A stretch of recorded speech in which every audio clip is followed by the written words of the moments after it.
Fala aí galera, vamos dar continuidade aqui então à série de vídeos sobre lógica proposicional. Nesse vídeo aqui nós falaremos sobre a implicação. Talvez aí o conceito, o conectivo mais importante da lógica, alguns diriam.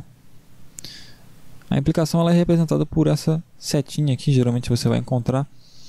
Eu costumo usar nos textos que eu faço, eu costumo usar esse símbolo aqui, o símbolo de ferradura.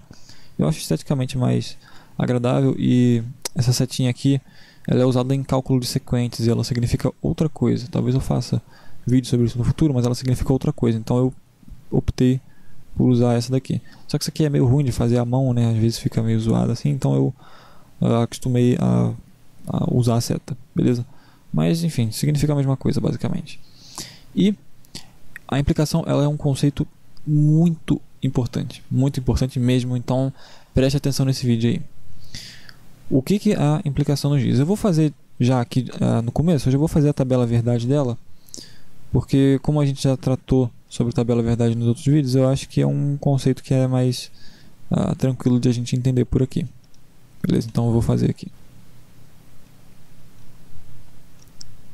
Bom, então aqui a gente vai ter a tabela verdade da implicação. Vamos colocar aqui os possíveis valores de verdade.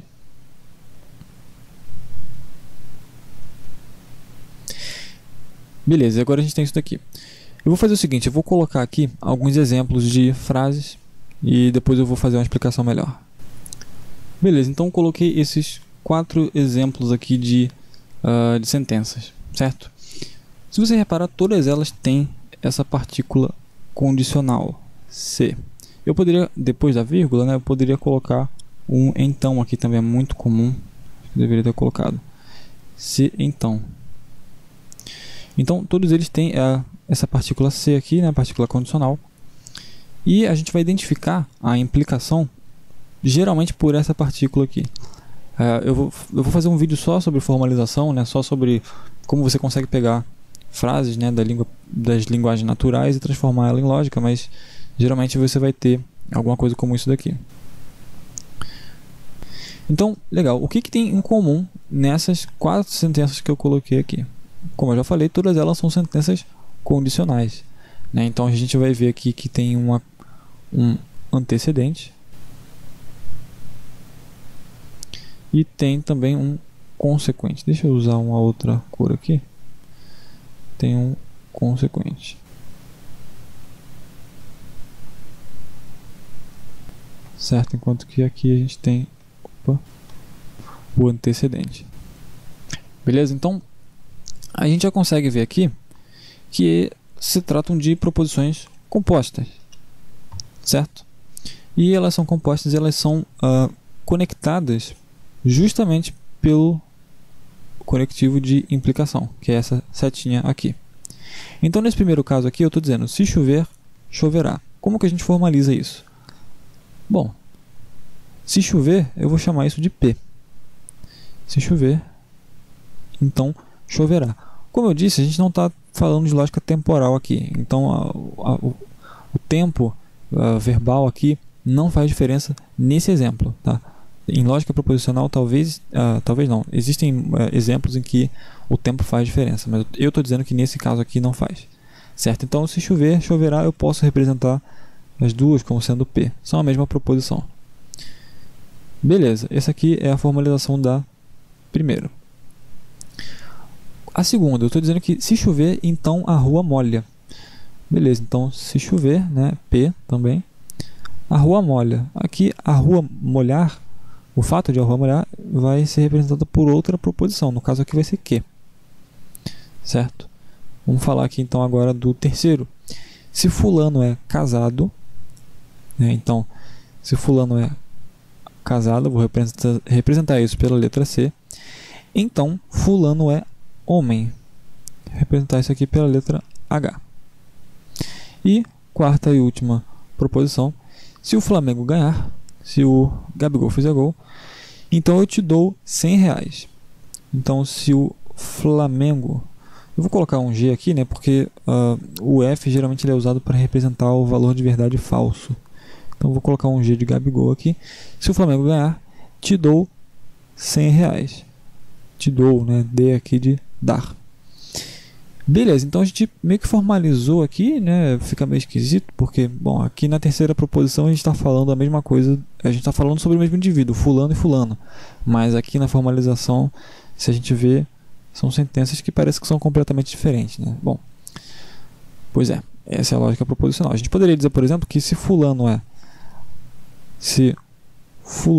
é casado, então fulano é homem. Né? E aí no caso a gente estaria falando do mesmo indivíduo, fulano, alterando apenas o predicado. Mas eu não estou usando essa anotação aqui, então a gente vai deixar isso de lado, mas isso é plenamente possível. Beleza, então essa aqui é a formalização de todas essas sentenças. E o que elas têm em comum é que todas elas são sentenças condicionais. Todas elas a gente vai ter um antecedente, um consequente, e as 4 se relacionam por esse operador aqui, que é o operador de implicação, o operador condicional. Só que, legal, a gente sabe então o que tem em comum, mas o que de fato tem em comum no significado de cada uma dessas sentenças? Bom, na primeira eu estou dizendo que se chover, choverá. Isso quer dizer que não é o caso que a gente vai ter o antecedente verdadeiro e o consequente falso, certo? Porque imagina, se a gente tem que o antecedente é verdadeiro, P, e a gente diz que o consequente é falso, o consequente aqui é P. Se a gente diz que P é verdadeiro e o consequente, que também é P, é falso, a gente vai estar afirmando P e não P. E isso é contraditório, certo? A gente está afirmando uma proposição e sua negação. Então isso é contraditório. Então a gente sabe que essa primeira proposição aqui, o que a gente está dizendo é o seguinte, é que não é o caso que isso aqui é verdadeiro. Lembre-se então que a gente coloca aqui os parênteses para negar toda essa proposição. A gente está negando isso aqui, certo? Então isso aqui é o que essa primeira proposição nos diz. E essa segunda aqui, o que será que ela está dizendo? Bom, é a mesma coisa. Se chover, então a rua molha. Bom, eu estou dizendo que se for o caso que está chovendo, né, ou se chover, então também vai ser o caso que a rua molha. O que não pode acontecer então? Vamos supor que isso aqui é verdadeiro. Beleza? O que não pode acontecer? Bom, não pode acontecer o caso de chover, P, e da rua não molhar. Não o quê? Por quê? Porque se isso acontecer, essa proposição aqui vai ser falsa.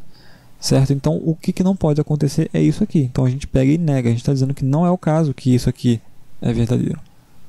Certo? E com essa terceira proposição aqui? Se fulano é casado, então fulano é homem. O que a gente supõe, né, vamos supor que isso é verdadeiro. Essa proposição toda é verdadeira. O que a gente sabe então? Bom, a gente sabe que não é o caso que o antecedente é verdadeiro, né, que fulano é casado, e que o consequente é falso. Então o antecedente aqui é C, fulano é casado, e o consequente é H, fulano é homem. Então não é o caso que fulano é casado e fulano não é homem, porque se isso fosse verdade, então essa proposição aqui seria falsa, mas a gente admitiu que ela é verdadeira, então isso aqui não pode ser verdadeiro, isso aqui tem que ser falso. Beleza?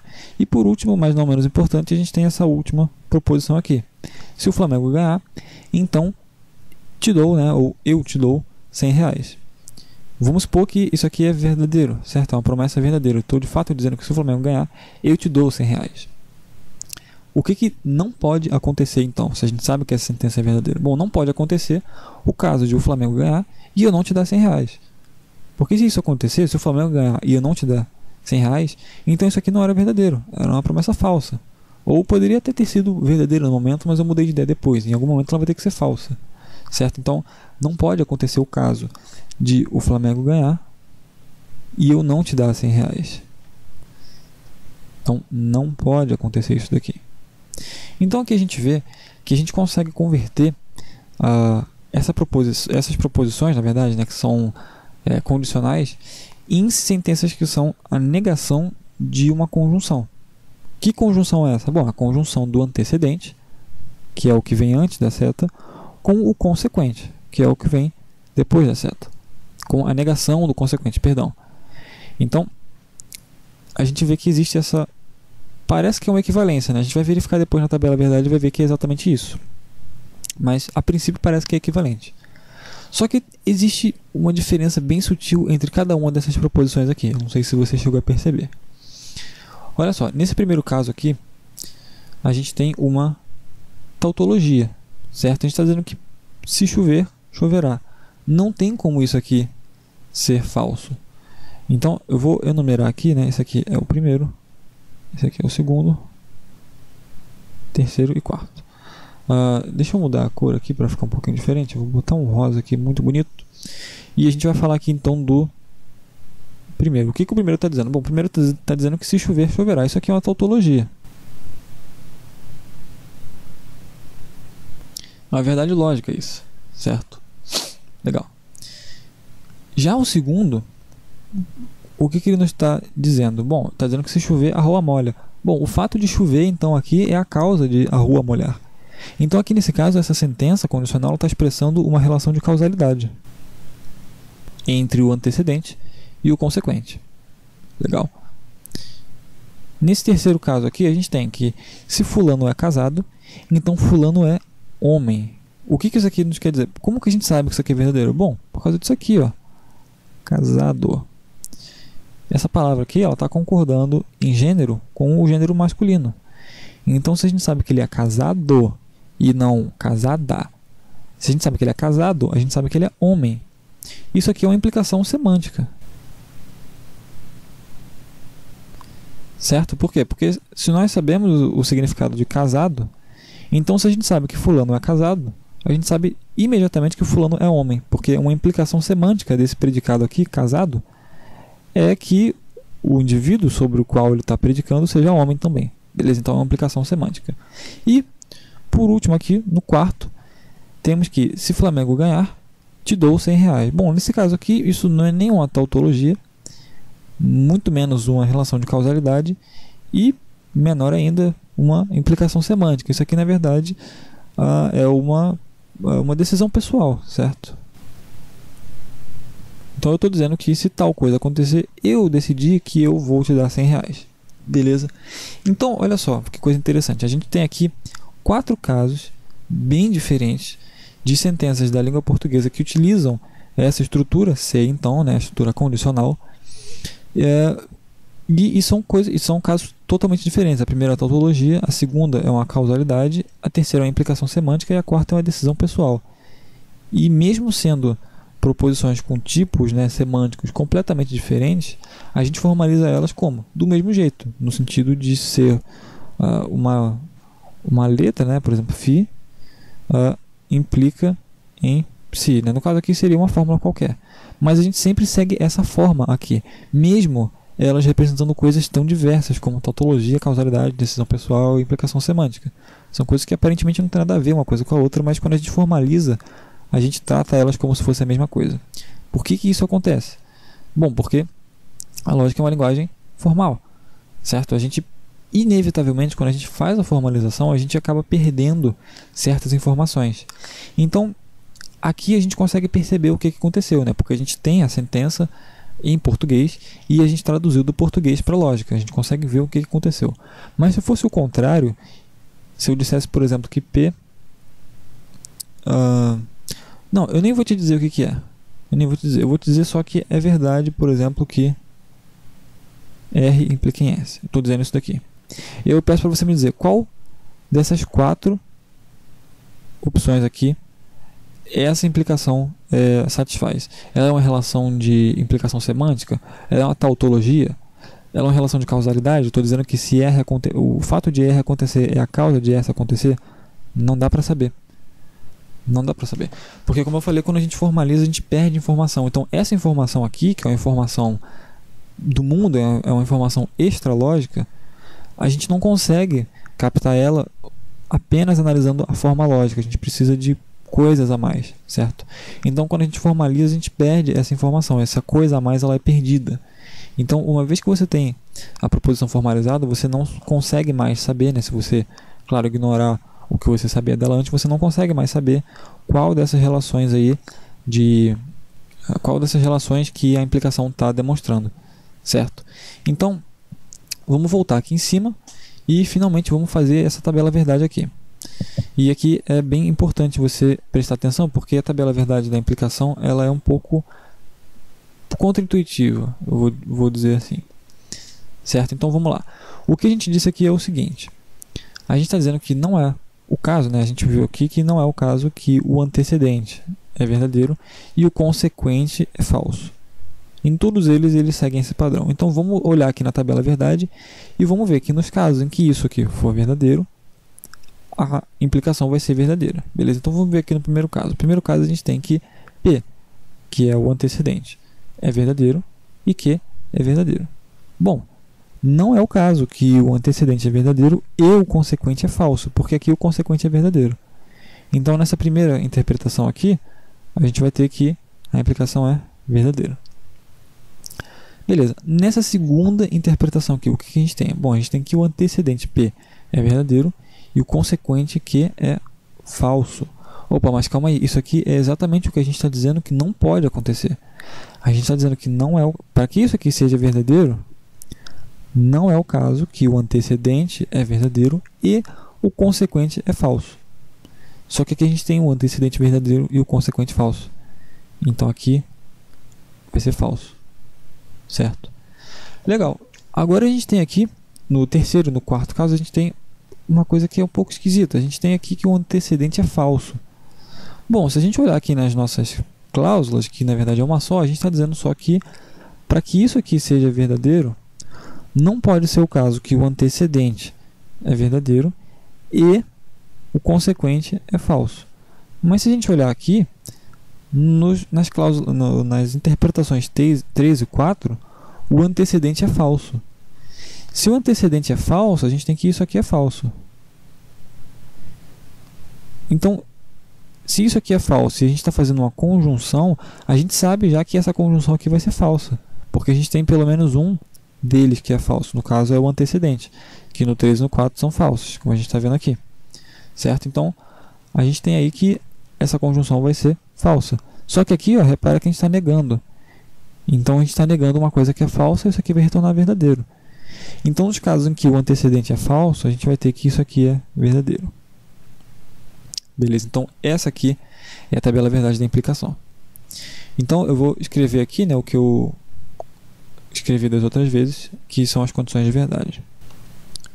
Beleza? Então, essa aqui é a condição de verdade, né, escrita aqui em português, da implicação. P implica em Q, ou se P, então Q é verdadeiro, se e somente se não é o caso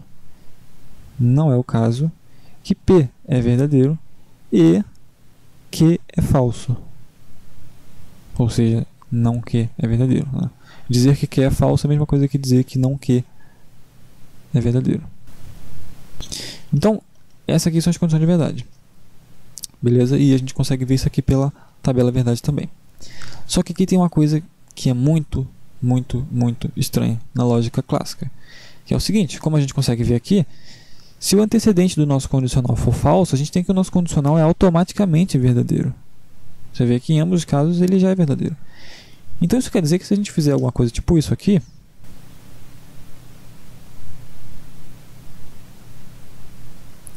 se fizermos uma sentença como essa daqui, que é uma sentença condicional, né, como a gente pode ver aqui, se, então, a gente tem aqui então que isso aqui é uma sentença P, essa aqui é uma sentença Q, e a gente tem que P implica em Q. Quais são os valores de verdade? Bom, aqui no caso P é 2 mais 2 igual a 5. A gente sabe que isso aqui é falso. Mas calma aí, aqui em cima a gente viu que se o antecedente for falso, então independentemente do valor de verdade do consequente, a gente sabe que o condicional todo é verdadeiro. Então a gente sabe que isso aqui tudo vai ser verdadeiro. Então, de fato, se 2 mais 2 é igual a 5, então todo mundo está morto. Isso aqui é uma sentença verdadeira, segundo a lógica clássica. Isso é um resultado estranho. É bem contraintuitivo, mas é um resultado da lógica, né? Querendo ou não, a lógica, como eu falei, ela foi desenvolvida visando a matemática, né? E não visando a formalização de argumentos e toda essa coisa que a gente usa hoje em dia. Então essas coisas surgem por conta disso. Mas se a gente pensar bem, a gente de vez em quando usa construções desse tipo aqui no nosso dia a dia, né? Por exemplo, imagina que você tem um amigo que ele é sedentário, tá? Ele é sedentário e num dia ele resolve que vai correr uma maratona de 100 km. Porque sim, ele acordou e falou, pô, vou fazer uma maratona de 100 km, mas ele é sedentário. E ele vai e fala isso pra você, pô, vou correr uma maratona. Aí você vai falar, pô, se tu correr essa maratona, então eu sou o super-homem. Repara, eu vou escrever aqui. Se você correr essa maratona, então eu sou o super-homem. Aqui a gente tem uma sentença condicional, certo? O antecedente é isso aqui, se você correr essa maratona. E o consequente é esse aqui, eu sou o super-homem. Como o seu amigo é sedentário e ele está querendo correr uma maratona de 100 km, você sabe que é biologicamente impossível para ele de conseguir correr essa maratona. Ele vai morrer no meio do caminho. Então você sabe que o antecedente é falso. Só que se isso aqui é uma sentença condicional, por exemplo, P implica em quê? Né? Esquece isso aqui, estou falando de outra coisa. Outro P e outro Q. Então, se é uma sentença condicional, P implica em Q, e você sabe que o antecedente dela é falso, então você sabe que essa sentença aqui é verdadeira. Então você vai e afirma. Se você sabe que ela é verdadeira, você afirma ela como tal. Se você correr essa maratona, então eu sou o super-homem. Essa frase é verdadeira. Por quê? Porque o seu amigo ele não vai conseguir correr a maratona porque ele é sedentário. Então, apesar de ser um resultado contra-intuitivo da lógica, né, o fato de quando o antecedente do condicional é falso, isso torna o condicional verdadeiro, apesar de ser um resultado esquisito, a gente vê que isso parece que está meio que embutido na nossa língua natural. A gente fala isso no dia a dia, mesmo sem perceber. Beleza? Então, essa aí é a implicação. É bom a gente ter cuidado aqui com esses 4 significados. Por favor, aqui uma coisa muito importante. Eu já ia finalizar o vídeo sem falar a coisa mais importante de todas. Sempre que você vê isso aqui, P implica em quê? Isso aqui é dica de ouro, tá? Sempre que você vê P implica em quê, não leia isso aqui como sendo se P então o quê. Não leia isso daqui. Por mais que seja tentador você fazer isso, não faz, porque isso aqui dá a ideia inconscientemente de que P está causando Q. Dá uma ideia de causalidade. Porque você está dizendo que se P é verdadeiro, Q é verdadeiro. Ah, então P causou o quê? Não. Não é isso. Não existe causalidade na lógica. Tá? A gente pode pegar assim, uma sentença que expressa uma relação de causalidade e formalizar ela, sem problema nenhum. Mas na lógica em si não existe relação de causalidade. Então, como que você vai ler isso daqui? Bom, do jeito que eu coloquei aqui em cima. Olha só. Desse jeito aqui. Sempre tenta imaginar o condicional como tendo essa cara. Não é o caso que o antecedente é verdadeiro e o consequente é falso. Tá? Então, se você tem que P implica em Q, ou você lê isso como sendo P implica em Q, né? Mas você tem que saber o que exatamente significa isso, ou você já lê automaticamente isso como sendo não é o caso que P é verdadeiro e que Q é falso, né? Ou seja, que não Q é verdadeiro. Então, leia isso daqui desse jeito, porque isso aqui ajuda muito para você entender. Tem muitas vezes que é contra-intuitivo, que você está fazendo uma dedução, sei lá, e você vê isso e fica tipo, pô, se P então o Q, mas o P é falso, então o que está acontecendo aqui? Fica meio complicado. Então, entenda que isso aqui, o significado formal disso é exatamente isso aqui. Beleza? E só para finalizar também, a gente está falando o tempo todo que isso é a mesma coisa, vamos ver que eles são de fato a mesma coisa. Vamos fazer uma tabela verdade aqui. Bom, então essa aqui é a nossa tabela verdade. Você pode ver que ela deu uma crescida para os lados, né? Porque eu adicionei aqui mais algumas coisinhas. Não tem nada demais aqui, tá? Aqui no começo é sempre a mesma coisa. A gente vai colocar os valores de verdade, todas as combinações possíveis, certo? E aqui eu adicionei algumas coisas a mais. Aqui a gente tem a implicação. A gente sabe então que o único caso em que ela é falsa é o caso em que o antecedente é verdadeiro e o consequente é falso, e o resto são todos verdadeiros. E aqui a gente tem mais 3 campos que não tinham antes. O campo que nos interessa é esse último aqui, tá? É esse último aqui. Só que como ele é uma sentença, uma fórmula composta, eu resolvi decompor essa fórmula e analisar ela separadamente para depois a gente ver qual que é o valor verdade dessa fórmula toda aqui, beleza? Então a gente vê aqui que a gente tem um não Q aqui. Qual que é o valor de verdade desse não Q? Bom, é só a gente ver aqui nesse Q e inverter o valor. Aqui é verdadeiro, aqui vai ser falso. Aqui é falso, aqui vai ser verdadeiro. aqui é verdadeiro, aqui vai ser falso, aqui é falso, aqui vai ser verdadeiro. Beleza? Então, legal, isso aqui é o não que. E a gente tem que a gente tem uma conjunção aqui de P com esse não que.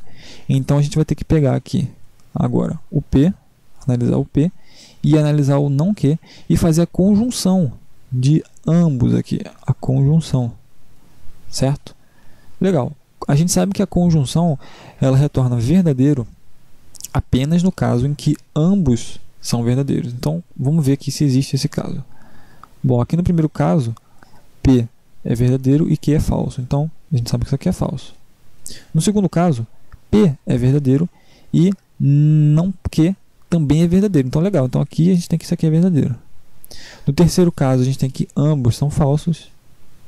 No quarto caso também o P é verdadeiro e o não Q é...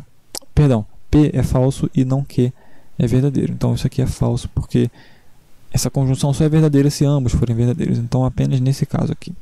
Beleza? E por fim, a gente tem que negar isso daqui, né? Isso aqui é uma conjunção, a gente está dizendo que não é o caso que o antecedente é verdadeiro e o consequente falso. Então a gente nega. Para a gente negar isso, a gente simplesmente inverte aqui os valores. Então se aqui é F, aqui vira V. Se aqui é V, aqui vira F. E os dois aqui também é a mesma coisa. E agora eu vou colocar aqui uma cor bonitinha para te mostrar que essa parte aqui da tabela verdade, que é a implicação de P em Q, é exatamente a mesma daqui. Se você comparar os valores de verdade, você vai ver que eles coincidem. Ó, aqui é verdadeiro na primeira interpretação, aqui também é verdadeiro na primeira interpretação. Aqui é falso na segunda, aqui também é falso na segunda. E aqui é verdadeiro na terceira e na quarta, e aqui também é verdadeiro na terceira e na quarta. Isso quer dizer, se as tabelas de verdade são iguais e têm os mesmos valores nas mesmas interpretações, isso quer dizer que essas fórmulas elas são logicamente equivalentes. Elas têm os mesmos valores de verdade. Então você pode sim pensar, quando você vir isso daqui, se P então Q, você pode pensar nisso aqui, beleza? Então é isso, esse vídeo já está um pouquinho maior do que os outros. Eu vou ficando por aqui. No próximo vídeo a gente vai falar sobre a biimplicação, né? Ou a equivalência, beleza? Então é isso daí, até o próximo vídeo.